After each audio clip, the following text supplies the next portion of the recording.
Now, Lowcountry Forever, a public affairs presentation of the Charleston Radio Group. Lots of talk about the job market these days. Folks can't find enough employees. Maybe you're just not looking in the right place, or maybe there's an avenue that you haven't explored, and that's what we will explore today on Lowcountry Forever. I'm Brian Cleary, joined by the Director of Development for the Mount Pleasant Chamber of Commerce. Rebecca Imholtz joins us. And Rebecca, for people who aren't familiar with the Chamber, give us an overview of what the Chamber of Commerce is all about in Mount Pleasant and what the mission of the Chamber is as well. So the Mount Pleasant Chamber of Commerce, we are a relatively young chamber. We're officially about 5 years old. Before that, people who've been in the Lowcountry for a long time may know the name Mount Pleasant Business Association. And before that, we were the East Cooper Merchants Association. So it was formed in an effort to get people to come over the bridge to shop at Christmas time in Mount Pleasant. We don't have that issue anymore. Lots of people have found us and come over. So as the community grew, and I've been here for 25 years, I think there are about 35,000 residents. Now there's about 95. As the community of Mount Pleasant grew and east of the Cooper grew, we decided to become a more formalized Chamber of Commerce. And that really puts us in a position to strategically partner with other organizations in the area. We're also active members of the South Carolina Chamber of Commerce. It helps us meet our mission, which is to encourage business and community success east of the Cooper. So it's not just Mount Pleasant. You know, we incorporate the islands in there, Daniel Island, Awanda, and as the growth occurs north, we will head north as well. Now, when most people hear Chamber of Commerce, they think, oh, this is just a bunch of business people. They are helping businesses. I think in this instance, Mount Pleasant Chamber of Commerce is more involved in the community, and they're actually, maybe not directly, but certainly indirectly, you're helping the town and therefore the town's residents. Yes, we are very community focused, very local focused. Most of my members are sole proprietors. So they're the ones that open the doors in the morning. They take care of payroll. They do make an effort to come to our networking events. We always have a networking event the first Thursday of the month, but that's an evening event for our young professionals. We have an after-hours event, always the second Wednesday. So if it works better for people to come to an evening event, we have a couple of those. During the month, we have a monthly luncheon that's at the Omar Shrine, which is at Patriots Point. And we always have a coffee before 9. So we offer, again, a lot of different programming events throughout the month. We understand that our members, their schedules are very tight. And so what might work well for one in the evenings may not work for somebody else, but they still want to network and get out there and meet people. It also helps accommodate all the new people that are moving into Mount Pleasant. I'm doing an event in August, Get to Know Your Lawmaker, to bring our elected officials in a very relaxing after-hours event. We have so many folks that move here that don't realize where their voting precinct is, what district they're in. And as we are now coming upon a general election in November, that's really important because so much impacts them as business owners. We certainly saw it during COVID and getting out pertinent information to our business owners in a timely manner as regulations changed. And we do enjoy a great relationship with the town of Mount Pleasant. We're very fortunate that Lauren Sims, the Community and Government Affairs Chief for the town of Mount Pleasant, serves on our board. So we have a great opportunity to communicate with them as needed. Always great to have that synergy between business and government, particularly in a town growing like Mount Pleasant. We're talking with Rebecca Imholtz. She is the Director of Development with the Mount Pleasant Chamber of Commerce. So, Rebecca, let's get to it. We talk about the community services you offer. You've got an event coming up called Intellectual Disabilities and the Workplace. What is it that you're trying to accomplish? And let's give an overview of what this event actually is. I think this is a really special event, Brian. It helps us meet our initiative of diversity, equity, and inclusion, but focusing on inclusivity with people who are intellectually disabled. And just a couple of things I've learned since we started putting this program together. 1 in 44 people are neurodiverse, which means that they are autistic, they have ADD, ADHD, OCD. We have 6.5 million Americans that have Down syndrome. This segment of the population wants to work, and we want to educate those who come to this program on June the 22nd about, first off, define intellectual disabilities. What does that mean? What are the challenges as these folks go from childhood and transition into adulthood? So we have medical experts that will speak to us from the Medical University of South Carolina. They're going to go into a conversation about how businesses can be more sensory friendly and include that population. When's a good downtime for their business so that someone who has a loved one that's intellectually disabled, they can't go into a really crowded restaurant with lots of lights and lots of noise. And if it's super busy, they need to come at a time when it is more quiet. So let's talk about that. How can a business, particularly food and bev, be more sensory friendly? We're really fortunate to have Layla Luna, the founder of Just Be. It's an autism advocacy group. She's going to be talking about ways to do that. And if a business is interested and able to sign the pledge, and you can find out what businesses in Mount Pleasant are going to take that pledge where they can be more accommodating, include people who are intellectually disabled, they're going to have a little bumblebee on their restaurant or their place of business. So we'll be putting that out there too on our website to look for those bumblebees. And then that's just really the first part of the half-day program, Brian. The rest of the day, we're going to be talking with the Charleston County Disabilities Board. They have a whole day program devoted to connecting employers who need people to help to work for them. I mean, we all know right now that there's a huge workforce challenge in our community, particularly in the hospitality area. The Charleston County Disabilities Day program, the director of that is going to talk about how an employer needing employees can be matched with someone who's intellectually disabled, neurodiverse, when it makes sense. And then they can have a very devoted employee working for them. We're also going to be talking with Beyond Life Basic. They help people who are intellectually disabled make that transition from childhood to adulthood. And then we have an amazing group of panelists. And I don't know if you had a chance to look at that list. Yes. One of them is Debbie Antonelli. I'm sure you know about Debbie. Everybody knows Debbie Antonelli. I live just outside of Charleston National, and once each year when I'm going for a run, I'll run by her house, and she'll be out there shooting free throws and helping Special Olympics. It's an amazing person, and she's just one of the amazing people. And that's something else about the panel that I know that I can pick out.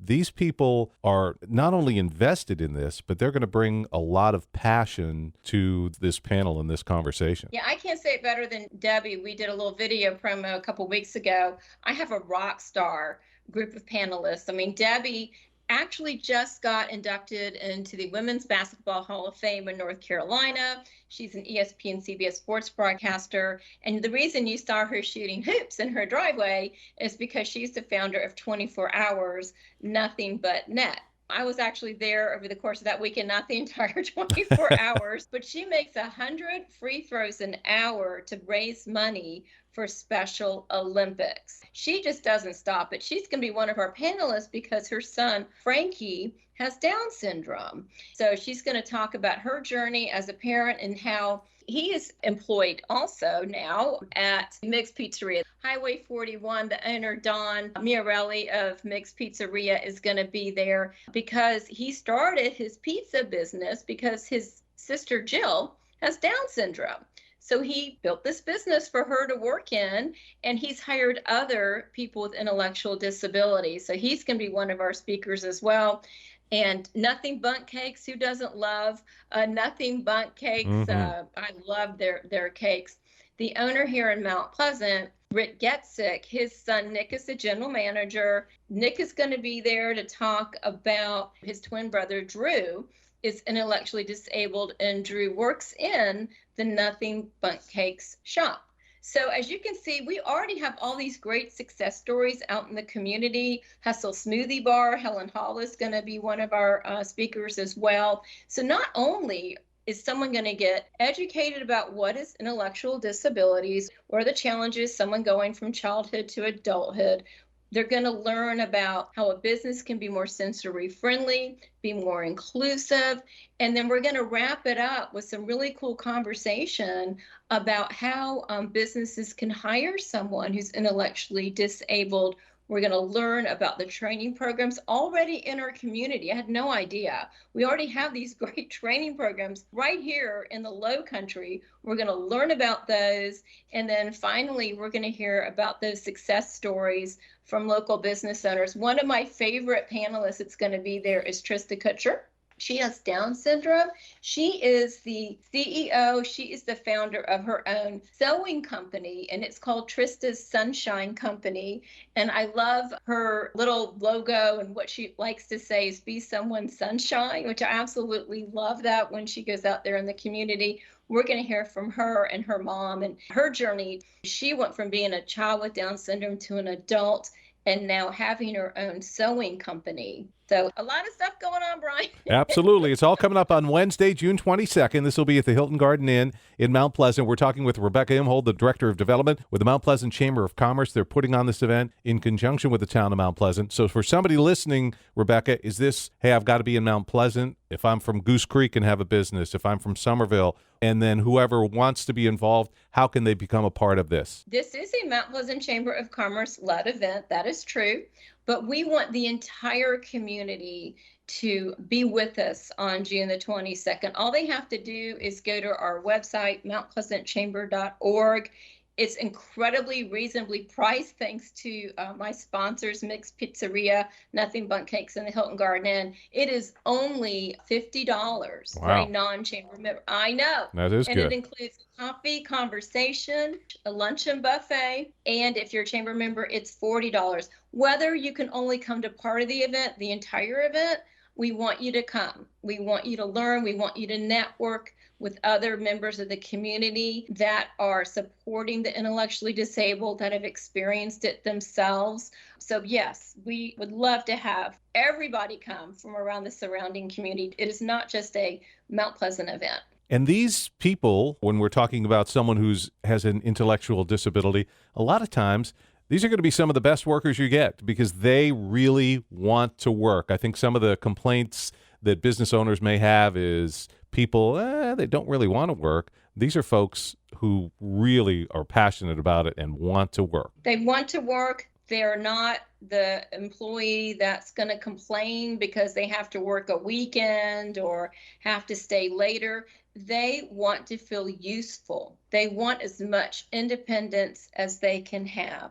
So they're incredibly devoted workers. You're absolutely correct. And it would seem that a business hiring someone like that, it's a win-win situation for both sides. It's a win-win situation for both sides. It's a win-win situation for our community. It really just enhances what a wonderful, embracing community that the Lowcountry already is.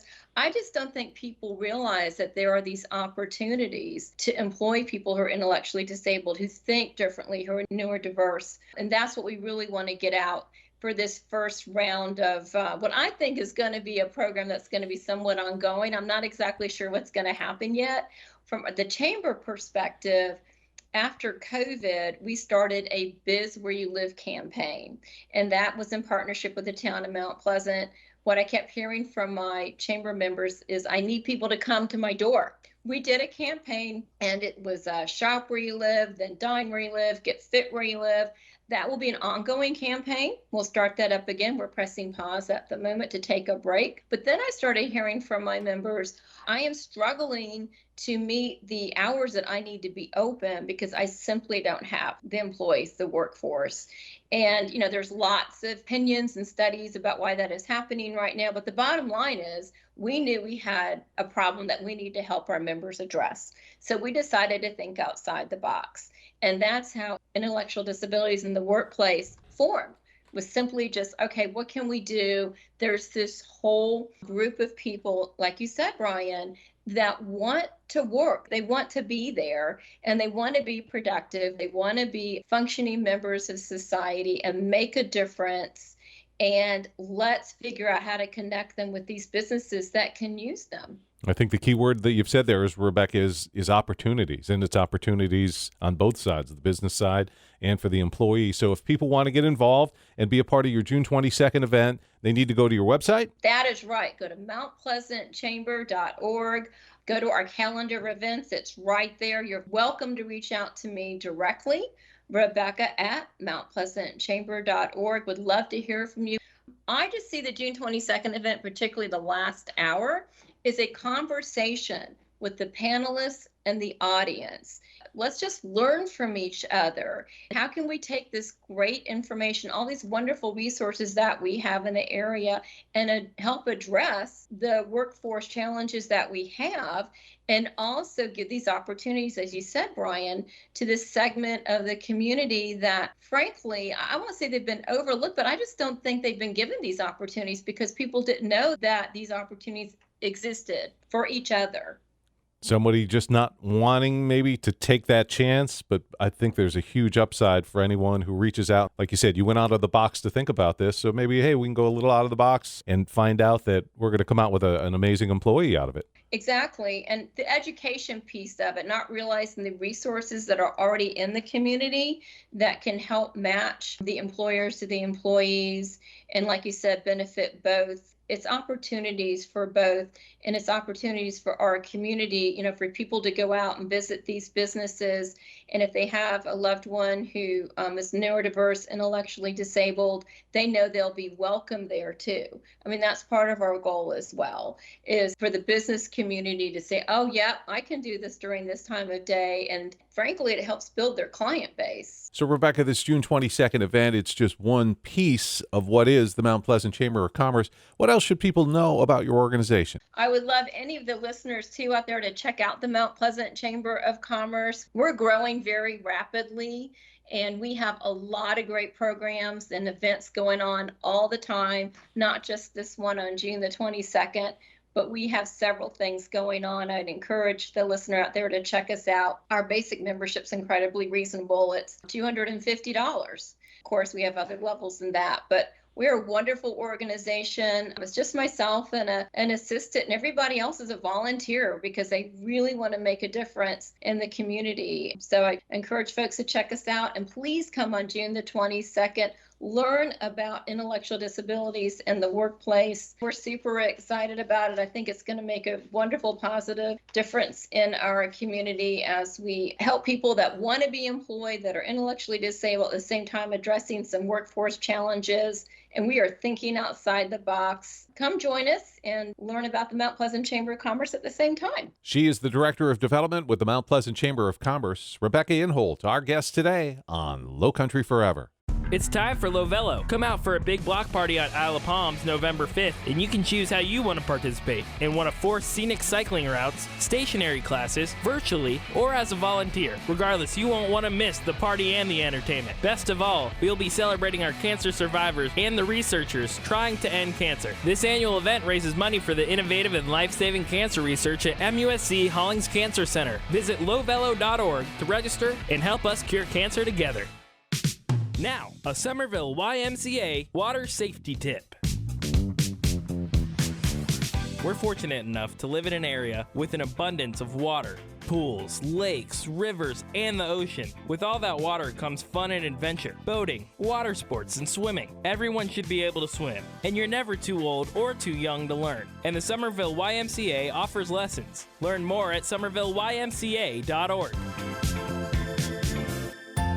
The Charleston Radio Group is the Lowcountry. Every week, we highlight local organizations and events that are helping to make a difference here where we live. If you have a group, event, or an idea to feature on Lowcountry Forever, let us know. Visit lowcountryforever.com and click on our podcast link for contact information. Now, Lowcountry Forever continues.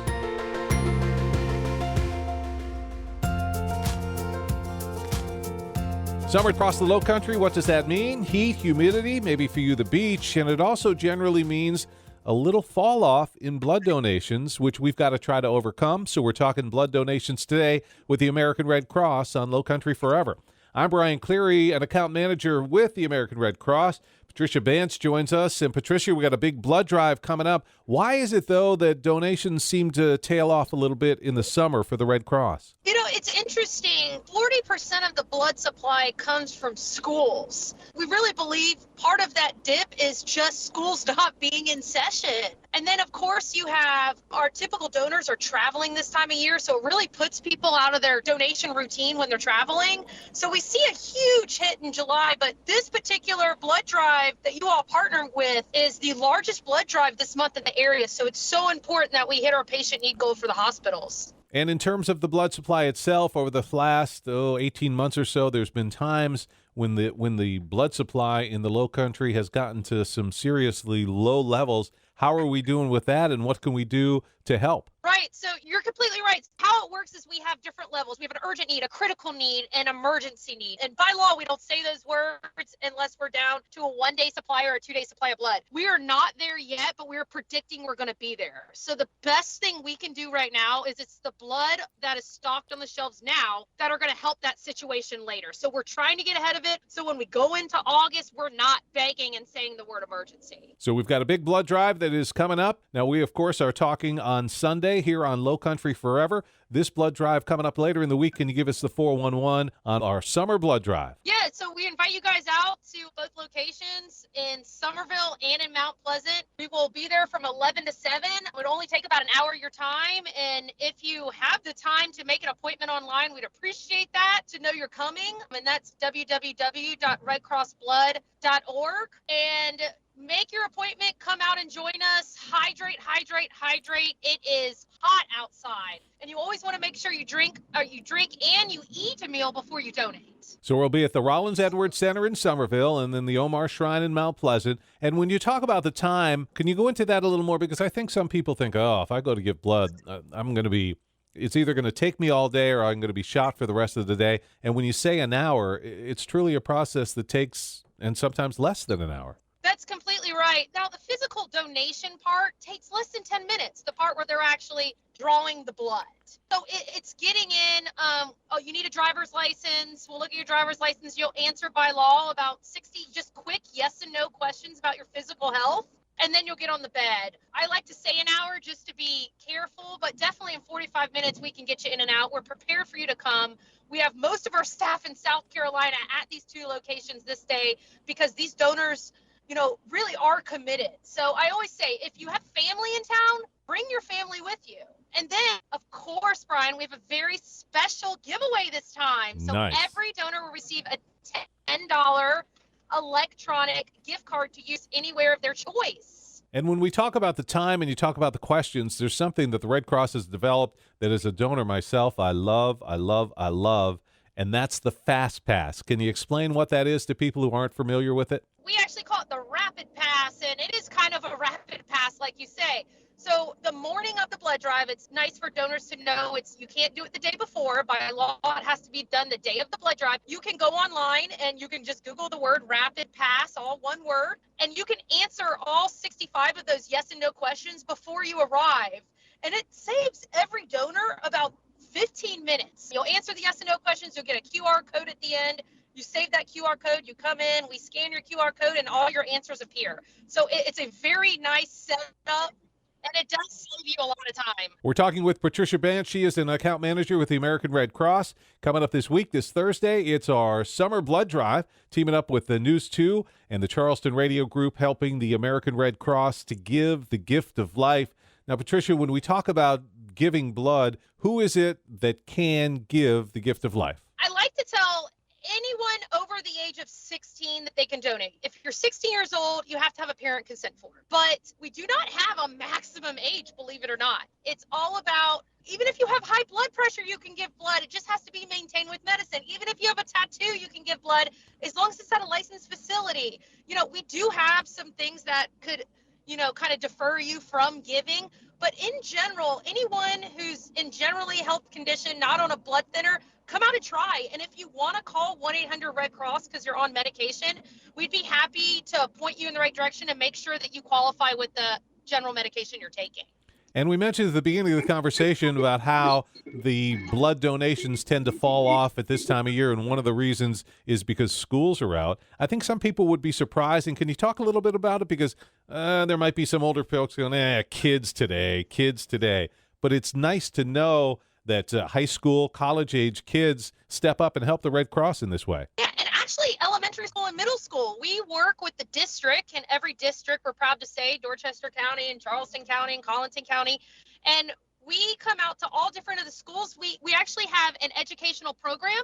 We teach the kids of all levels from elementary school how they can be what we call a pint-sized hero, and up to by spreading the word to their parents to come and donate. And then we have middle school, and then high school kids can actually participate.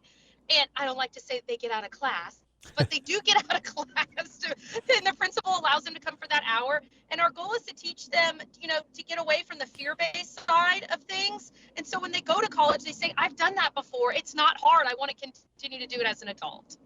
And I have to bring it up, although I hate to, but it's something you've been dealing with now for almost 2 years. What are we thinking of, or are there any worries in terms of COVID-19 and the blood drive that's coming up? Well, we are partners with all different facilities. We're regulated by the FDA. We go by what their policies are. Their policies are right now is if you are vaccinated, you do not have to wear a mask. We will still be social distancing and sanitizing. Those are two things that the Red Cross has decided we will move forward with at all times right now. But you do not have to wear a mask if you are vaccinated. You do not have to show with your vaccination card, but it's just something you'll sign off on when you arrive. And if you choose to be a donor, and we hope that you will, there's actually 2 different ways you can donate, because you can donate whole blood, but there's another process that you could go through that also is huge and maybe even a bigger help. I don't know if that's the right way to say it in terms of plasma donation. That second donation you're talking about that a lot of people aren't aware about is called a Power Red donation. Certain blood types that we need the most of, so that would be mostly your negative blood types, A negative, B negative, and O negative, and then O positive are rare blood types. And so we have a machine there that can take more of those red cells than we would do in a regular donation. It is not double, it's just more of the red blood cells, because that's our focus for cancer patients. So if you are the right blood type with the right height and the right weight, you could actually give a little bit more during that time period, which would significantly help us at the hospitals. And when we talk about blood donations, a lot of times we talk about the fact that it only takes an hour and you can save up to 3 lives. Can you explain what that means to an individual listening? Wow, an hour of my time, but I can save up to 3 lives. Is that true? It is true. I just like to say you can save a lot of lives, because I talk to donors who receive blood all the time. I talked to a man yesterday who has sickle cell, and he had 30 pints of blood just 2 weeks ago given to him at the hospital. So yes, 1 pint, if you were to really break it down, could save up to 30 lives. But with the need right now, we need every single person to come through, because we may need 30 donors to save 1 life. And that really struck me, because sometimes we'll have these blood drives at our church, and our volunteers have worked hard to get people come out, and 25 people come out. So this blood drive, we're looking for about 250 people to show up at combined locations. So this is so huge for the community, especially MUSC. And one more time, Patricia, for folks who want to be a part of the summer blood drive going on with the Charleston Radio Group and News 2, what is it they need to do? We would love you to go online to make an appointment. We will take you as a walk-in if you are on your lunch break. If you're coming home from work, come. We will not deny you. But if you have the chance to make your appointment, you can go to www.redcrossblood.org, and you can really put in your zip code right there and find the blood drive and sign up. And that will give us an idea of who's coming at what time. But we will definitely take the walk-ins. And we'll be at the Rollins Edwards Center in Somerville, the Omar Shrine in Mount Pleasant from 11 until 7. And again, you guys are offering a nice reward for all presenting donors. Yes, $10.